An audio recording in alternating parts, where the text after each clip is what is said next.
Yeni ülke Vietnam'a hoş geldiniz. Hiç böyle bir şey canlı tutmamıştım. İşte neden Saigon yazıyor onu da Vietnam'da anlatacağım sizlere. Çünkü burası eski bir başkent aslında. Bakın bunu demiştim ya. Ama bir de yumurtalı kahveleri var. Asıl Vietnam'a hoş geldiniz. 30 dolarlara Vietnam'da nerede kalırsınız göstereyim size, şaşıracaksınız. Dünyanın en büyük imitasyon ülkelerinden bir tanesidir. Türkler Vietnam'a nasıl gidebilir? Sizlere harika seyirler, bana da şahane bir Vietnam gezisi olsun. Başlıyoruz. Türkiye'nin lider su arıtma markası Aura Sebilon Unique sunar.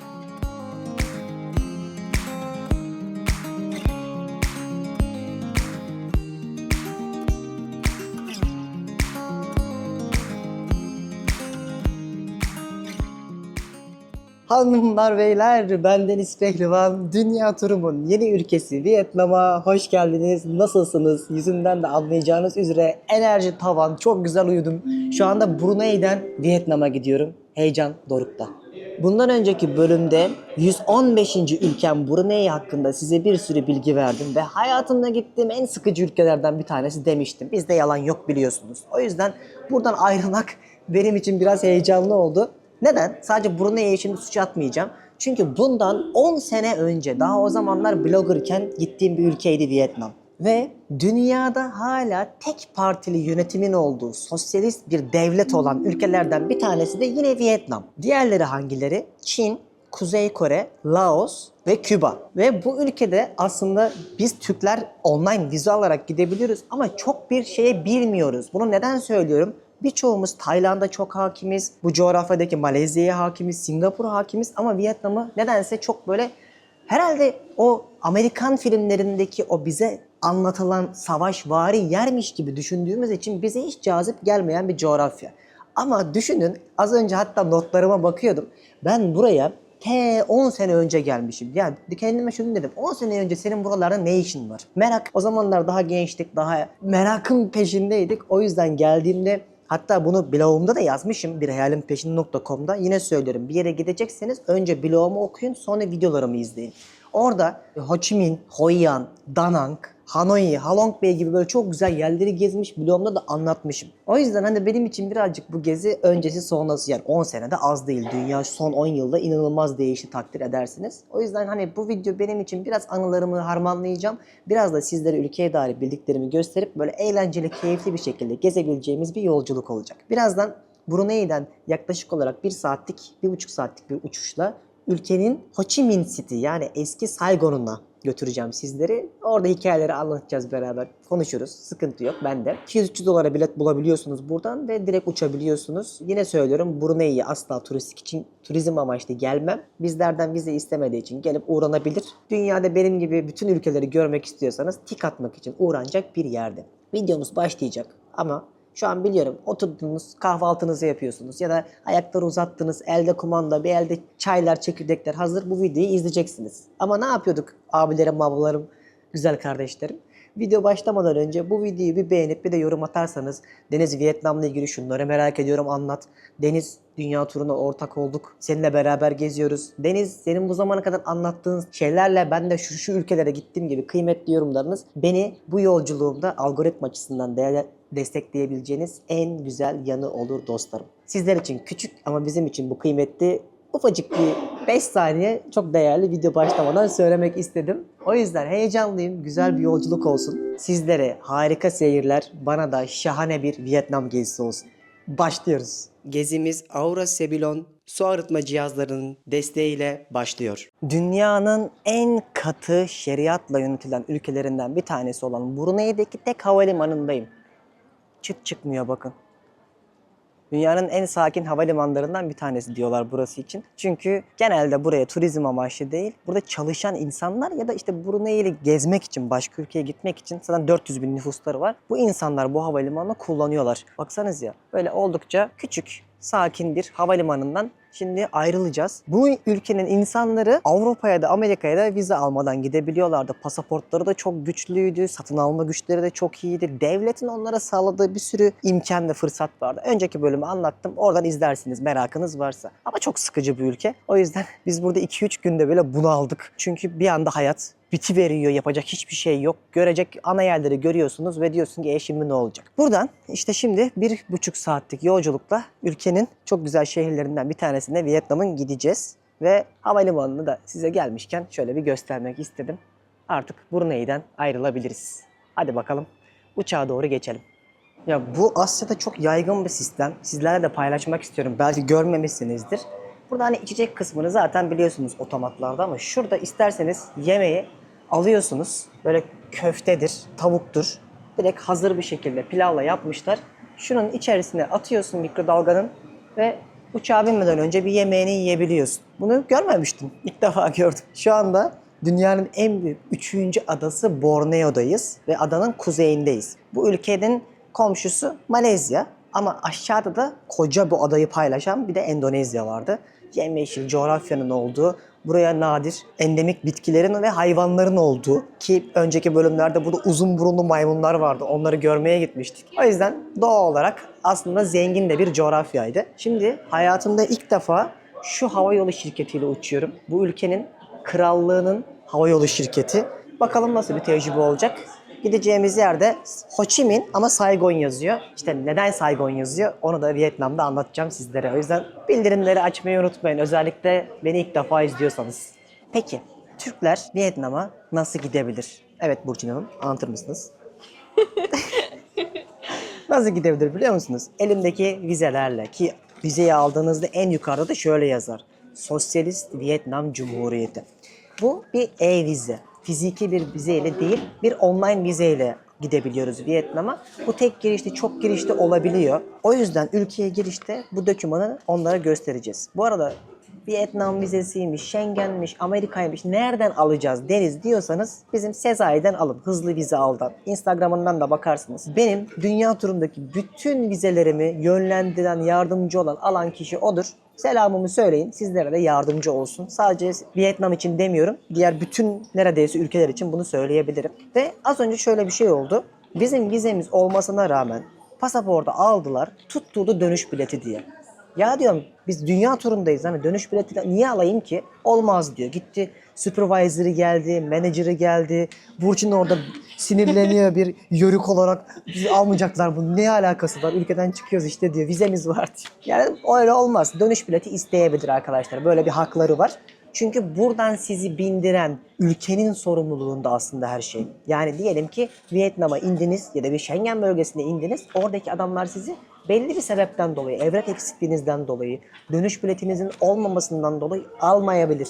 Bu onların yasal hakkıdır. Hakkınızda bulunsun, hemen internetten Türk Hava Yolları'ndan bir iade edilebilir dönüş bileti aldım Vietnam'dan. Al dedim. Biletimi aldım. Ne yaptı biliyor musun? Hemen pasaport önümdeymiş, gördü onu. Al dedi pasaportu. Halbuki olay bu kadardı. Boşuna 20 dakika bekledik. Hakkınızda bulunsun. Şimdi böyle ülkeye giderken bunları size anlatayım ki amacım benim milyonları izlenmek değil. Dünyayı gezmek isteyen insanlara nasıl gezilebileceğini aktarmak, balık tutmayı aslında öğretmek. Yoksa biz ne biliyoruz nerelerde ne çekileceğini, de işte adab-ı muaşeret diye bir şey var. Şimdi o yüzden uçağa binmeden önce size bu bilgileri de verdiysem, şöyle sarılı beyazlı bir uçağımız var. Ülkenin renkleri, bayrağının renkleri bu zaten. Birazdan bizi zaten almaya başlayacaklar.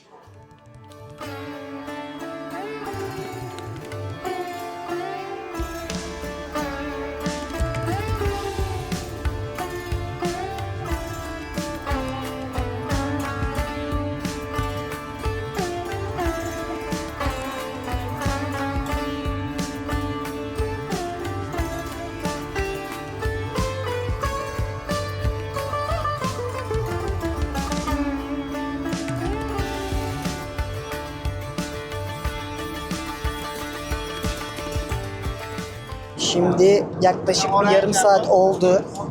Güney Çin Denizi'nin ortalarına kadar geldik ya. Baksanıza nerelerdeyiz. Türkiye nerede? Böyle geziyoruz oradan oraya ve yemek verdiler. Haşlama, pilav, et, yanında tatlı, su ve içecek. Böyle manzarayı izleyerek yemeğimizi yiyeceğiz.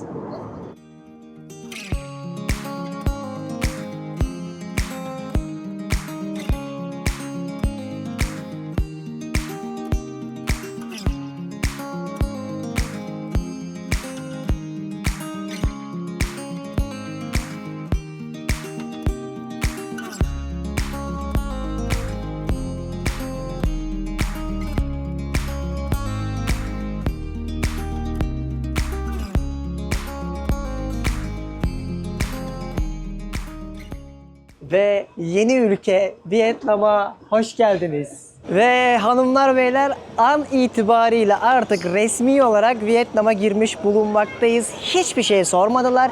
Direkt kalış gününüz kadar pasaportunuza yazıyla yazıp damgayı vurdular. O tarihe kadar Vietnam'da kalabiliyorsunuz. Muhatap bile olmadı. O yüzden rahat bir şekilde Vietnam'a girdik. Şimdi bagajları bekliyoruz. Böyle güzel bir havalimanından girişi yaptık ama aslında uçakta gelirken dikkatimi çekti. Bizim yeni havalimanı gibi devasa bir havalimanı da yapıyorlar buraya. Muhtemelen Çinliler. Çinliler burada Laos, Kamboçya, Vietnam gibi bütün ülkelere çok ciddi yatırımlar yapar. Son 10 yıldır da bunun izlerini görürsünüz. Havalimanları, yollar, tren yolları hepsini Çinli şirketler yapar. Anlatacağım. Sırasıyla hepsine bakacağız. Bagajımızı alalım. Buradan yavaştan artık çıkabiliriz. Vietnam başlayabilir. Ya inşallah bu gezide istediklerimi yapabilirim. Çünkü içimde ukde kalan şeyler vardı. Onlardan bir tanesi daha ülkeye ilk adımımızı attığımızda en ünlü yerlerden biri. Hanoi tarafından bineceğiz. Halong Bay dedikleri o şahane filmlere konu olmuş. Hani böyle ejderha tasarımlı yelkenli tekneler var ya, filmlerde falan görmüşsünüzdür. Orada böyle konaklamalı tur yapacağız. Sırayla gelecek hepsi. Bagajlarda sıkıntı yok, aldık. Burada da yine birçok işte Tayland, Malezya, Singapur'daki gibi Grab uygulaması geçiyor. Uber'den daha çok bunu kullanıyorlar ulaşımda. Sıkça da bunu kullanıyor olacağız. Vallahi hepsini anlatıyorum ne bildiysem size. Yani şu andan itibaren buraya gelecek olsanız hiç zorlanmayacağınızı düşünüyorum. Bagajı da aldık. Hadi limandan yavaştan çıkalım. Şimdi burada biraz uzun kalabiliriz. O yüzden ikimiz de biraz farklı internet paketleri alalım dedik gelmişken. Benim normalde kullandığım eSIM şirketim de var ama bazen mesela telefondan da yükleme yapmam gerekiyor. O yüzden ayrıca da alıyorum. Kırsalda özellikle çok işime yarıyor. Şu anda 1 dolar 26.275 Vietnam donguymuş. Vietnam dongu kullanacağız bu para ülkede ve yaklaşık olarak 240 bine sınırsız 10 GB'da internet, sınırsız günlük 6 GB'dan sonra yavaşlıyormuş. Ama bize yeter zaten, böyle bir 10 dolara internet alacağız. 2 hafta geçerli. Şirket de buydu bu arada, Viettel diye bir firmaymış. ChatGPT'ye sordum, en iyi bu dedi. Yanılırsa da artık Allah razı olsun, bu zamana kadar çok yanıltmadı. Bak göstermeden edemeyeceğim. Arkadaşlar şu hıza bakın. 346 indirme, 30 yükleme. Buradaki Türkiye'deki GSM şirketlerine teşekkürler. Bizi hala 10 ile 20 ile uğraştırdığınız için. Hadi 100 olsun en iyisi. Yazıklar olsun ya. Vietnam'da şu hızı alıyorum. Kapat. Canım sıkıldı. Şimdi bu yolculuktaki amacımız ne? Balık tutmayı öğretmek. Havalimanına geldik. İnternete aldık. Arabaya bineceğiz. Uygulamayı anlattım. Para lazım değil mi şimdi? Onu da anlatacağım. Ama önce ekranları başında beni hala Instagram'dan takip etmeyen sen, evet sana söylüyorum. Ekranın başındaki abilerim, ablalarım. Bakın şu an bir hayalin peşinde de bir dünya story paylaştım. Şöyle anket bile yaptım. O yüzden oraya da hadi gelin, orada da anlık paylaşımlar yapacağım. Hem Reels'lar hem story'ler hem gezi rehberleri işinize yarar. Para bozdurmaya gitmeyeceğim. Çünkü direkt ATM'den para çekeceğim. Eğer ki 1 dolar euro hesabınız varsa, bankanızın da yurt dışında yaptığı bir anlaşma yaptığı buradan bir banka varsa çok düşük dönüşümlerle para çekebiliyorsunuz. Yani dolar çekerseniz Türkiye'deki dolar kuruna göre oluyor. Ama mesela burada Vietnam'da parası çektim. Türkiye'de de ekstren dolar kesiliyorsa o zaman çok kur farkı oluyor. O yüzden benim her şeyim dolar ve euroda olduğu için genelde gelmişken kartları da kullanıyorum tek tabii ki, ama bu şekilde en azından cebimde biraz para olsun garantisinde oluyorum. Çünkü bazı yerlerde kart geçmiyor. Şimdi de para çekelim. Bakın buradan mesela para çekmem. Neden biliyor musunuz? Diyor ki havalimanı ve turistik yerlerdeki ATM'lerden diyor bu bankanın parasını çekersem diyor senden %5 işlem parası alırım ekstra diyor. Ayrıca diyor %10 vergi keserim. VAT yani KDV. Ama diyor normal yerlerde diyor bu 4,5'tur diyor vesaire. Bu ATM'yi sevmedim ben. O yüzden şehir merkezinde normal ATM bulacağız. Bak bunu da her yerde göremezsin. Canlı canlı size de göstermiş oldum. Aklınızda buluna. Hadi şimdi Grab'le merkeze gitmeye çalışalım. Bizim otelimiz yok. Burçin biz otel almadık. Nerede kalacağız? Daha onu bile planlamadık. Kervan yolu dizilir oldu. Şurada bir yerde oturalım, otel işini de halledelim. Uygulamadan taksiyi çağırdık. Şimdi merkeze gidiyoruz. Bu uygulamalar buralarda o kadar iyi çalışıyor ki yani saniye saniye, satır satır her şey böyle makine gibi işliyor. O yüzden geldiğinizde gönül rahatlığıyla kullanabilirsiniz. Şimdi bir yarım saatte şehrin merkezine gideceğiz. Buradaki havalimanından.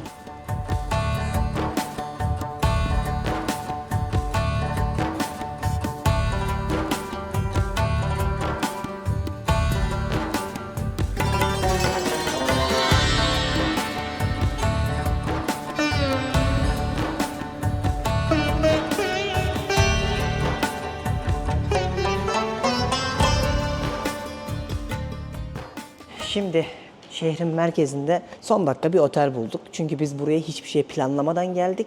Son 4 günde bir sürü ülke değiştirmiş olduk. Kişi başı 40-45 dolara falan geliyor. Birçok yere de 10-15 dakika yürüme mesafesinde. Böyle tertemiz pırıl pırıl bir yer bulduğumuzu düşünüyorum. Oteli tanıtacağım. Bir önce girişimizi yapalım.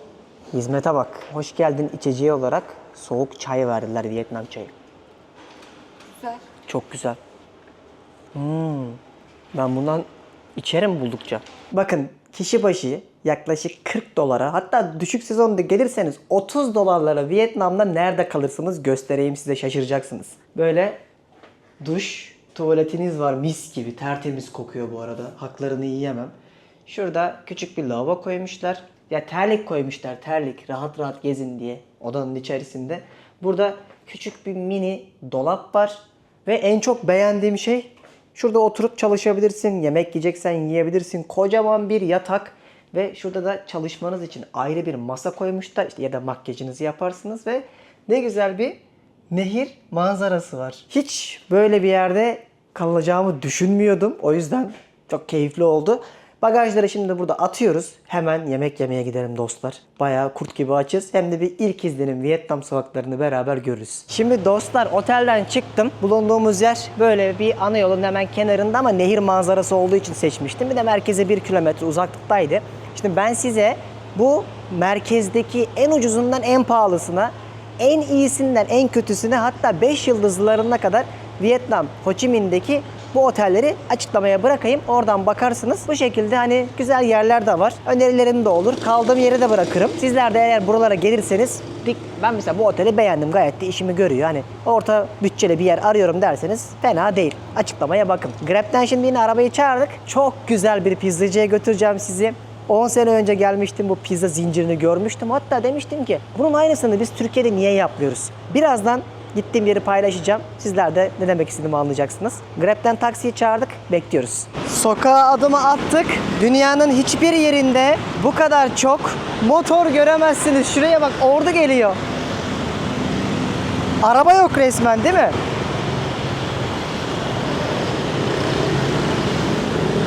Asıl Vietnam'a hoş geldiniz.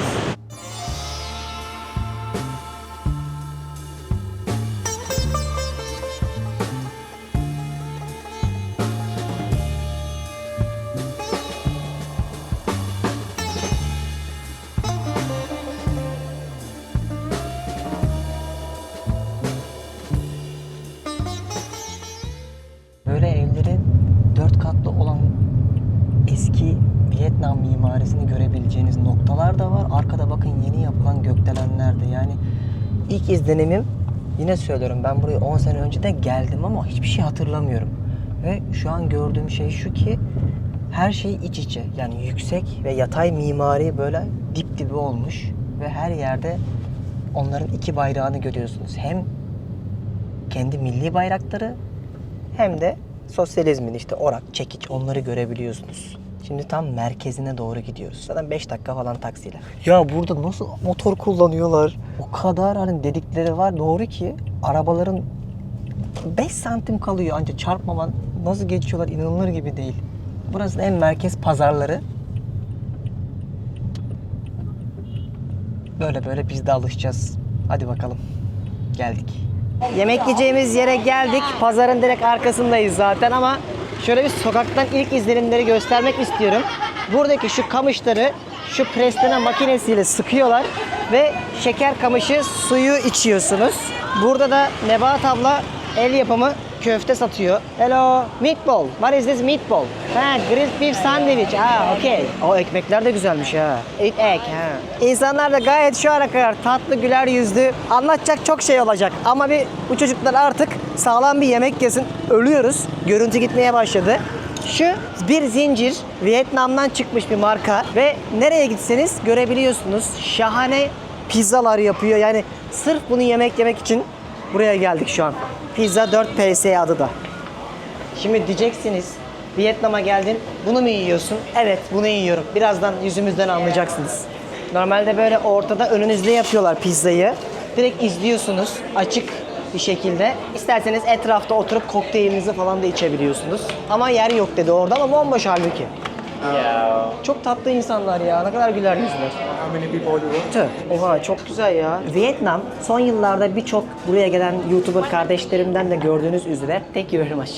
Görece diğer Güneydoğu Asya ülkelerine bakınca çok daha uygundur. Eskiden de öyleydi. Bence hala öyle. Fiyat anlamında söylüyorum. Mesela bu kadar güzel bir zincirde ki bence çok standartların üstünde bir restorandayız şu anda.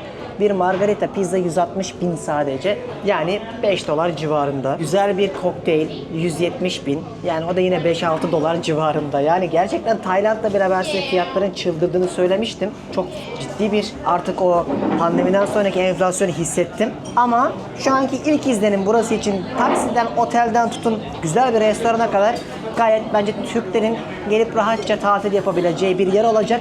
Göreceksiniz önümüzdeki günlerde de bunların hepsini göstererek canlı canlı sizlerin birçoğunuzun aslında Vietnam'a plan yapmanızda yardımcı olacağım. Güzel bir pizza söyleyeceğiz. Burada bir pizzayı şöyle söyleyebiliyorsunuz yarı yarıya. Böylece iki farklı pizzayı da tadabiliyorsunuz.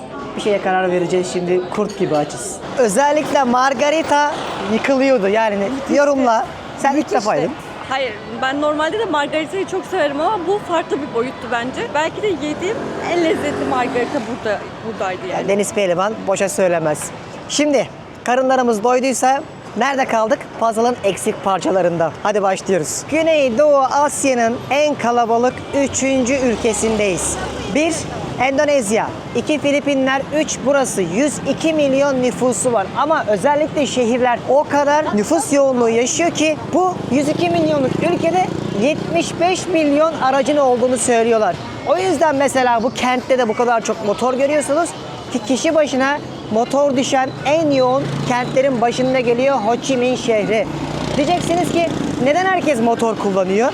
Birincisi vergi. Araba için devlet ekstra vergilendirme yapıyor. İkincisi bu insanların çoğunun mesleği bu.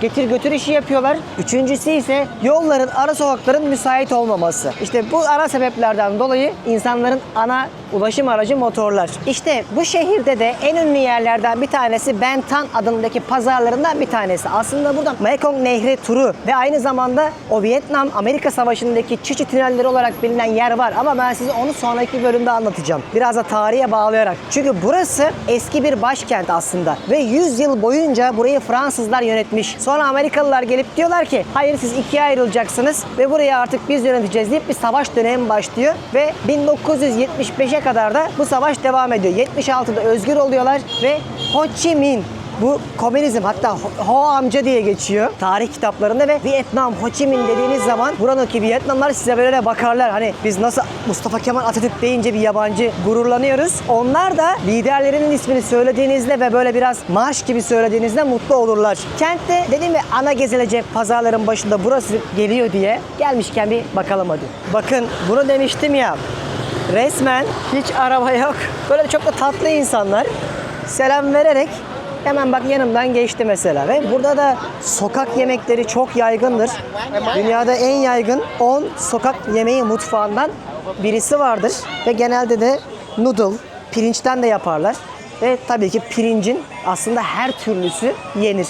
O size az önce bahsettiğim pazarın girişi de böyle. İnsanlar Vietnam'da böyle küçük sandalyelere otururlar, sokak yemeklerini yerler ve bildiğiniz böyle bizdeki esnaf lokantası gibi what do you have? Maybe not now later. Thank you very much. Bizdeki esnaf lokantası mantığında otururlar, yemeklerini yerler. Uygundur, bütçe dostudur. O yüzden de severler. Vay be 10 sene geçmiş. Az önce Google'a Ho Chi Minh gezisi, Ho Chi Minh'de gezilecek yerler yazdım. Bilin bakalım kimin blog yazıları çıktı. Benim. O kadar ülkenin yazısını yazdım ve sizlere rehberler anlattım ki bu gezi yazılarımı web sitem birhayalinpeşinde.com'un linkini açıklamaya bırakayım. Okuyun. Vietnam, Laos, Kamboçya, Tayland, Avrupa'nın birçok ülkesi şehri. O gezi yazılarımı okuyarak böyle gezersiniz. Yani yine kaynak araştırıyorum, kendi yazılarım çıkıyor. İnşallah siz daha çok gezersiniz, sizler de kaynak üretirsiniz. Ben de sizin peşinizden gelirim. Neden olmasın diyerekten web sitemi de tanıtmış olayım sizlere. Oradan da bakarsınız dostlar. Pazar çok güzel. Burada bir yarım saat takılalım. Aynı zamanda dünyanın en büyük imitasyon ülkelerinden bir tanesidir. Prada'lar, Michael Kors'lar, Gucci'ler, Dior'lar hepsi çakma. Ama diyorlar ki evet çakmayız, lakin ikinci sınıf çakmayız biz. Yani birincisine çok yakın. Öyle arada dev bir fark yok diyorlar. Ya karşıda efendim ben de baksana. Şunun nasıl okunduğunu bile bilmiyorum. Şol mu? Çole mi? Neyse artık hiç alakam yok çünkü. O yüzden görmüşsünüzdür internette böyle Louis Vuitton'lardan, Jack Wolfskin'lerden ne ararsanız hep Vietnam'da videoları var. Onlar çakma arkadaşlar. %99.9'u. Dünyanın en büyük ikinci kahve üreticisi bir Brezilya ve özellikle meyveli aromalı kahveleriyle bilinir. Örnek gördünüz. Ama bir de yumurtalı kahveleri var. Yani bunu da başka bir bildiğim kadarıyla yapan bir ülke yok. Onu da içeriz bugün görürsek. Ama burada bile tezgahlarda böyle bakın Luwak kafe bile var. Dünyanın en pahalı kahvelerindendir. Bali'deki bir hayvan var. O onu yiyor ve sonra dıçkılıyor. Akabinde de onu öğütüyorlar. Dünyanın en pahalı kahvesi oluyor. Tamamen saçmalık. Hiç de lezzetli değil. Biraz da turistik amaçlı yaparlar. Vietnam aynı zamanda kahve ülkesi olarak biliniyor. Az önce bahsettiğim hayvan da o bak. Sincap gibi bir şeye benziyor. Tam o değil ama kim bilecek ya? Ortamlarda biz bizeyiz. Birkaç yüz bin kişi. Anlattım, Bali videolarımı izleyin. Hani dedim ya aslında Vietnam çok uygundur ki biz ülkenin en büyük şehirlerinden bir tanesindeyiz. 10 milyon kişi yaşıyor burada. Ve ona rağmen gel Burçin. Bakın 1 dolara yaklaşık olarak karpuz suyu içebiliyorsunuz. Bu mesela Tayland'da 2,5 dolar falandı. Yani oradan kıyaslamasını yapabilirsiniz.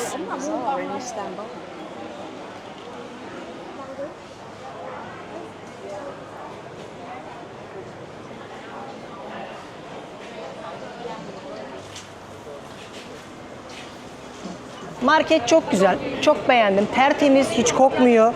Ve gayet nezih insanların olduğu, böyle yamyam tipli insanların olmadığı, esnaf olarak söylüyorum. 10 numara. Bu konuda bir uyarıda da bulunmak istiyorum. Türkiye'de ne yazık ki son yıllarda gördüğüm bir şey, bakın o kadar hepimiz geziyoruz, sizler de geziyorsunuzdur. Gerçekten her geçen sene o hırt dediğimiz tipler var ya, böyle sürekli insanları yolda saldıran, turistleri rahatsız eden. Yazıklar olsun. Çünkü bu konuda birçok yabancı forumda da gördüm. Artık insanlar illallah etmiş. Lütfen bu konuda gelen turist alacaksa alır zaten. Kolundan tutup da şaklabanca böyle bir de danslar manslar oluyor ya saçma sapan. Bunları yapmayalım. Yazık. Yani buralara kadar gelmişken aklıma geldi. Çünkü daha az önce bir tane kadın dedi ki aa dedi Eminönü'ndeki pazara çok benziyor İstanbul'daki dedi. Yabancı birisi. Duydum ve aklıma memleketim geldi. Bu videoda da bu konuya değinip böyle bir mesaj vermiş olalım. Çok güzel pazarda ama şimdi şehri tepeden görmeye gidiyoruz.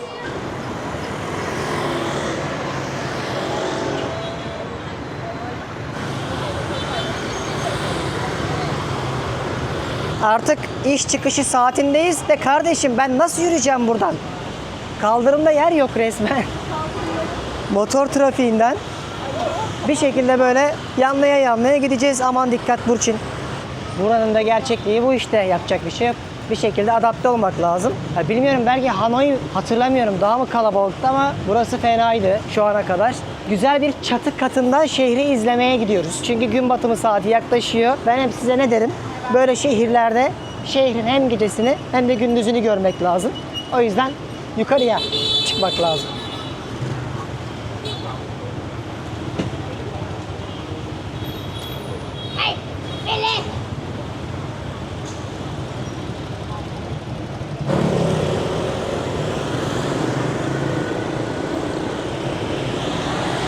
Şimdi yolda yürürken bir şey daha dikkatimi çekti, gel Burçin anlatacağım. Böyle buralarda insanlar bir böyle boş vermiş kaldırıma oturup çöküveriyorlar.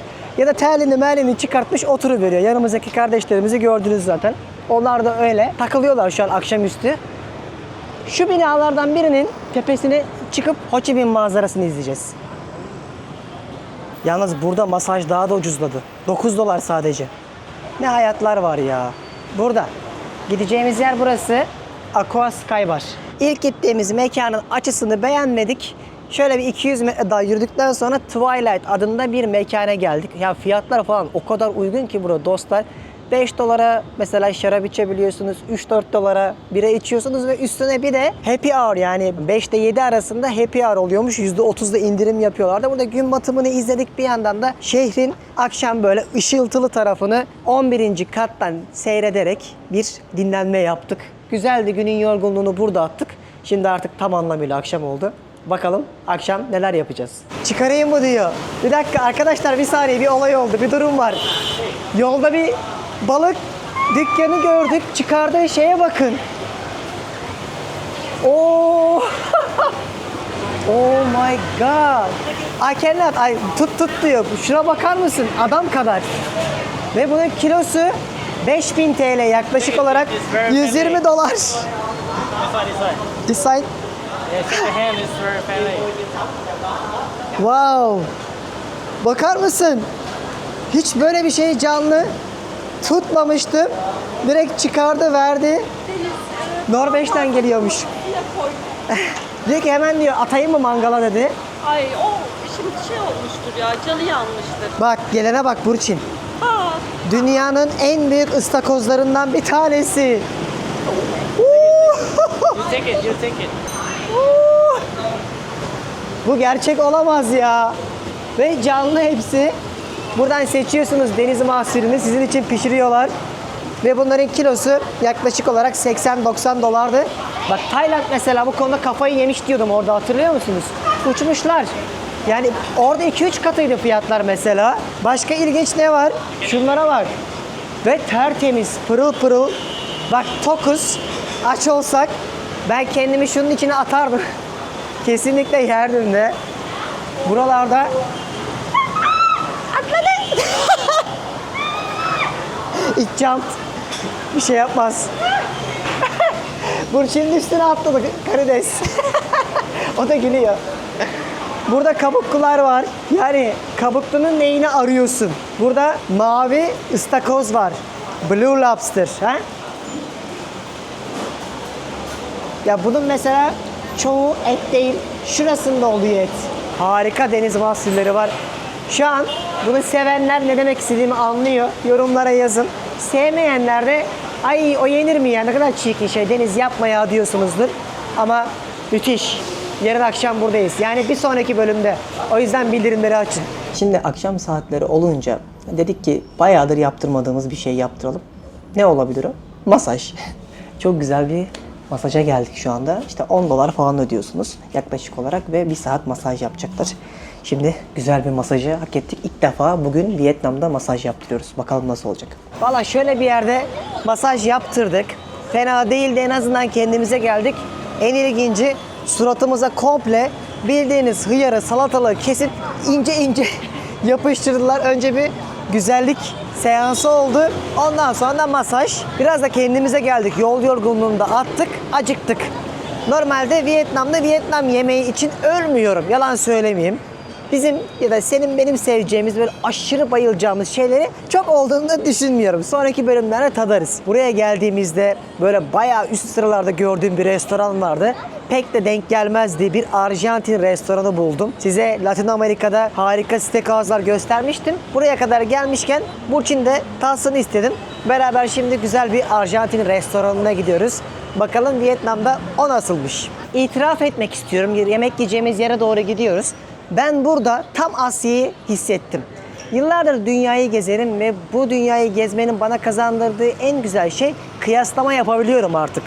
Ve gittiğim yerlerdeki o ambiyans, atmosfer, insanların şu manzarası bile bana o kıtadaki hissiyatı artık kalbimde, zihnimde uyandırıyor 3 boyutlu olarak bile. Düşünseniz ya, böyle tezgahları sokaklara atıyorlar. İnsanlar sokaklarda sokak yemeğini yiyor. Ve bir kare göstereceğim. Gel Burçin. Devam edelim şöyle çaktırmadan. Bakın hayatın ne kadar içindeyiz. Ablam bir yandan yolun kenarında böyle bulaşık yıkıyor. Yani bunu kaç ülkede görürsün? Hindistan'da da ben size neler gösterdim. O videolarımı izlemenizi öneririm. Orada daha deli, daha çılgın şeyler var ama ben mesela ilk izlenim olarak söylüyorum. 10 sene sonra gelmiş biri olarak bayıldım. Yani şurada yürümek beni mutlu ediyor. Abla sen ne satıyorsun? Hi. Tavuk çorbası. Bunların po zaten ana yemekleri. Noodle ve işte etle tavukla yapılıyor ve böyle direkt sıcak bir şekilde koyuyorlar. Onu yapıyor ablam. Tam sizin seveceğiniz yemek ha. Böyle insanlar yiyorlar yolun kenarında. Direkt kaldırımdayız şu anda. Tam sizin seveceğiniz yemekler arkadaşlar.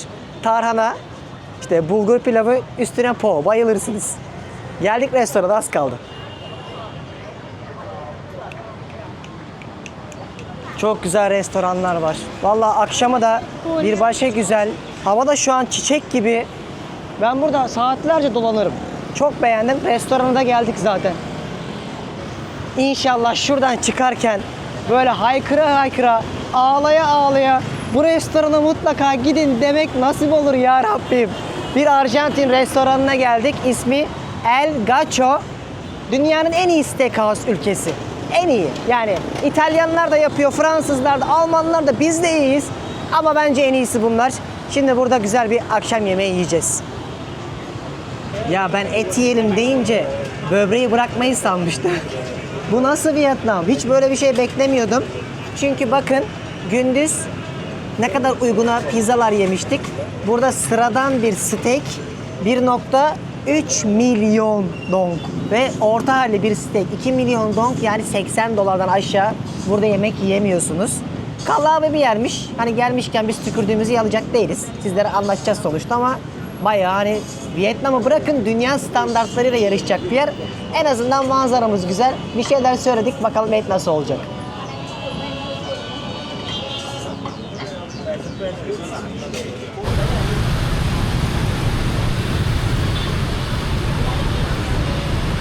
Şimdi etler geldi ama ben size önden bir şey söyleyeceğim. Burada bir çakallık yapmışlar. Diyorum ya hani bu kadar pahalı olamaz. Meğer bak normal etleri böyle şöyle koymuşlar şuraya. Diyor ki ama buraya biz koymuştuk. Ya dedim hani fiyatlarınız biraz pahalı, sonradan fark ettik biz bunu. Normal etler yarıdan daha da ucuz.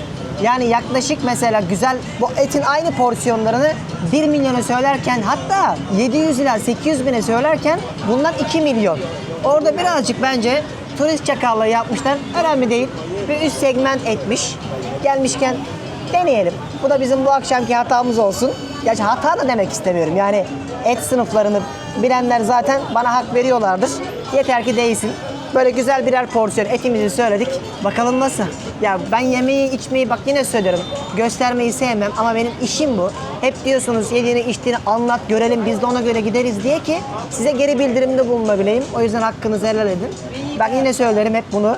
Ben bu kadar yapabildim. Sizler inşallah daha da iyisini yapar, daha da iyisini deneyimlersiniz kardeşlerim. Övdükleri kadar var mıymış? Şöyle bir bakalım. Afiyet olsun. Güzel ama bence biraz yavan. Daha iyilerini yedim ama güzel. Afiyet olsun. Bu bölümün kapanışını yapmayı unutmuşum. Bak yine söylüyorum, et çok iyiydi ama kazıklandık. Eğer bir gün Vietnam'a gelirseniz hani bize doğruya doğru, yanlışa yanlış sonuçta. Ne yazık ki orada bir menüde çakallık yapmışlardı. Çok güzel şehir Ho Chi Minh, eski adıyla Saigon. Çok beğendim. Bu saatte niye kapanış yapıyorum? Çünkü birazdan bir sonraki bölümlerde izleyeceksiniz. Yeni bölümü çekmeye gidiyoruz. Harika şeyler öğrendim. Çok güzel yerler göstereceğim. Ve dünya turunda Vietnam'dan sizlere bildiğim her şeyi inşallah anlatmayı planlıyorum. O yüzden kanala abone olup bildirimleri açmayı unutmayın. Bu bölüm daha çok bu ülkeye nasıl geldiğimi ve ilk gün neler yaşadığımı göstermek üzereydi. Bir sonraki bölümlerde hem daha tarihsel hem de gezi rehberi niteliğinde videolar gelecek dünya turumdan dostlarım. İzlediğiniz için teşekkürler. Bir sonraki bölümde Vietnam'da görüşmek üzere. Hoşçakalın. Türkiye'nin lider su arıtma markası Aura Sebilon Unique sundu.